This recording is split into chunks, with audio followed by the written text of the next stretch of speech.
बारे में बता रहा हूं। जो साथी नए पद हैं, यूपीएसआई की जो नई भर्ती है, जिसे आप नई वैकेंसी कहोगे, मैं इसके बारे में जल्दी जल्दी आपको दो तीन चीज बता देता हूं।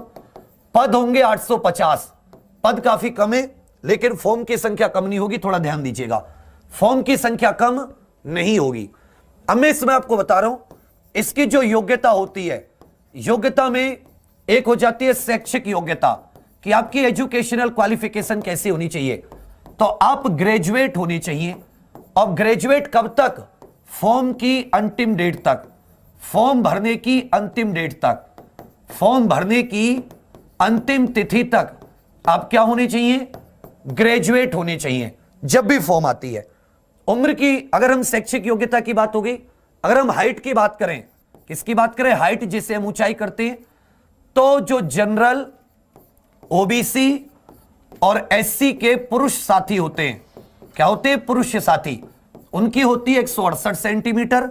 और जनरल, ओबीसी, एससी से जो महिलाएं होती हैं, उनकी होती है 152 सेंटीमीटर। एसटी के लिए जो बॉयज हैं, उनकी 160 के करीब है शायद। और जो एसटी की गर्ल्स हो जाती हैं, जो एसटी श्रेणी की गर्ल्स हो जाती हैं, उनके लिए ये 147 सेंटीमीटर है। ठीक है भाई। उसके बाद में अगर हम लोग योग्यता में उम्र की बात देखें, उम्र अर्थात एज की बात देखते हैं, तो एज पे गौर कीजिएगा।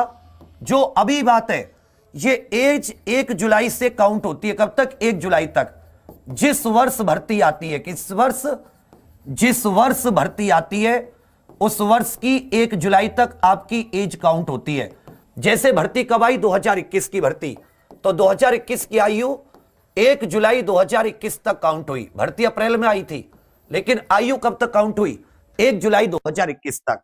तो 1/7 का जो महीना होता है, उसको याद रखिएगा।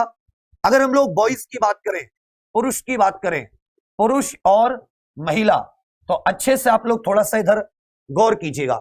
जो इसमें पुरुष की एज हो जाती है, जनरल कैंडिडेट की बता रहा हूं। किसकी बता रहा हूं? अभी मैं वर्तमान में केवल जनरल कैंडिडेट की इस चीज को आपको बताने की कोशिश कर रहा हूं। समझ रहे भैया? आयु की मैं आप लोगों को बताने की कोशिश कर रहा हूं, और ये चाहे महिलाओं की हो, चाहे ये पुरुष की हो, दोनों लोग इस चीज को थोड़ा अच्छे से गौर कीजिएगा। दोनों लोग थोड़े से इस चीज को गौर कीजिएगा। समझे मेरी बात? चले भैया, तो जो जनरल होते हैं, जनरल हो, जो जनरल कैंडिडेट होते हैं, जनरल कैंडिडेट के लिए जो आयु होती है, वो 21 से 28 वर्ष है। कितने वर्ष? 21 से 28 वर्ष।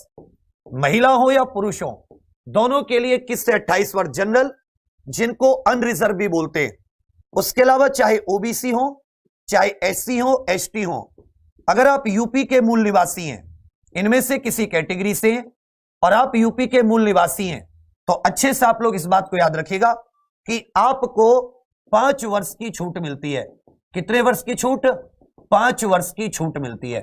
महिलाओं को और अतिरिक्त कोई छूट नहीं मिलती। महिलाएं ओबीसी, एससी, एसटी वर्ग की हैं या पुरुष है, तो 5 वर्ष की छूट मिलती है। तो 21 से 33 वर्ष हो जाती है। तो इनको कितनी हो जाती है? 21 से 33 वर्ष। 21 से पट्टी हटा दे बेटा, 21 से 33 वर्ष हो जाती है। तो जनरल की आयु कितनी है? 21 से 28। कब तक काउंट होती है? 1 जुलाई। पिछली बार कोई रिलैक्सेशन नहीं मिला एज में। लोग हाई कोर्ट लड़े, वहां से जीत के आए, फॉर्म भी भरवाए गए, सुप्रीम कोर्ट ने रद्द कर दिए।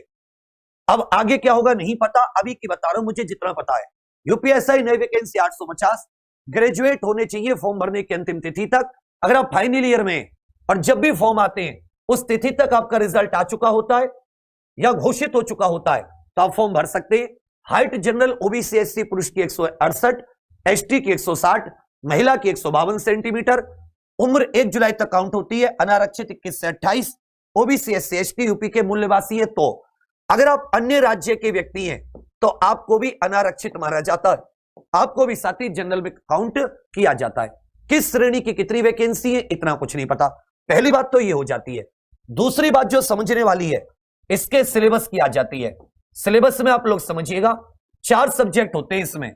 हिंदी होती है, इसमें आपका गणित, और गणित के साथ एक और लगा रहता है, हालांकि वो गणित ही होता है, रीजनिंग और एक हो जाती है जीके मूल विधि संविधान।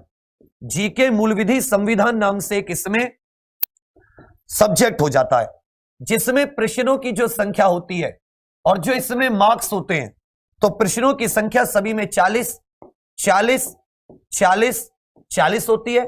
एक प्रश्न 2.5 नंबर का होता है, तो सभी में कितने कितने नंबर का 100 नंबर का आपका ये सारे सब्जेक्ट मिलके 400 नंबर का एक पेपर होता है।